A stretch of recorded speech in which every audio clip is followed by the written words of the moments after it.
Guys ఇప్పుడైతే మేము వారణాసిలోని కాలభైరవ టెంపుల్కి స్టార్ట్ అయిపోయామన్నమాట. ఇదైతే మనం మిస్ చేయకుండా వెళ్ళాల్సిన ప్లేస్. మనము కాశీ విశ్వనాథ స్వామి టెంపుల్కి వెళ్తాం కదా, అక్కడ గేట్ నెంబర్ 4 నుంచి మనం లెఫ్ట్ సైడ్ వెళ్తే స్ట్రైట్గా ఒక 2 కిలోమీటర్స్ దూరంలో ఉంటుంది. కాకపోతే మామూలుగా నడుచుకొని అంత దూరం వెళ్ళలేం కాబట్టి ఇంకా ఆటోలు రిక్షాలు ఉంటాయి, వాటిలో వెళ్ళాల్సి ఉంటుంది. ఇక్కడ మనకి కావాల్సిన పూజ సామాన్లు తీసుకొని ఇక్కడ లైన్లో అనమాట. మామూలుగా చాలా ఎక్కువ రష్ ఉంటుంది. మాకు దేవుని దయతో కొద్ది తక్కువే ఉందన్నమాట ఆ రోజు. ఇంకైతే మేము క్యూ లైన్లో వెళ్ళేసి దర్శనం అయితే చేసుకున్నాం. దర్శనం అయితే చాలా బాగా జరిగింది. మామూలుగా కాలభైరవ స్వామి వచ్చి మనకి వారణాసికి వచ్చి క్షేత్ర పాలకుడు అనమాట.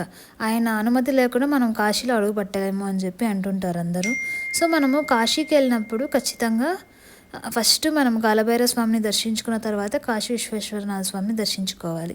అలానే మనం అక్కడ దర్శించుకున్న తర్వాత ఇంకా ఇక్కడికి వస్తే మనకి ఇంకా కాశీ విశాలాక్షి అమ్మవారు అలానే అన్నపూర్ణాదేవి దర్శనం జరుగుతుంది.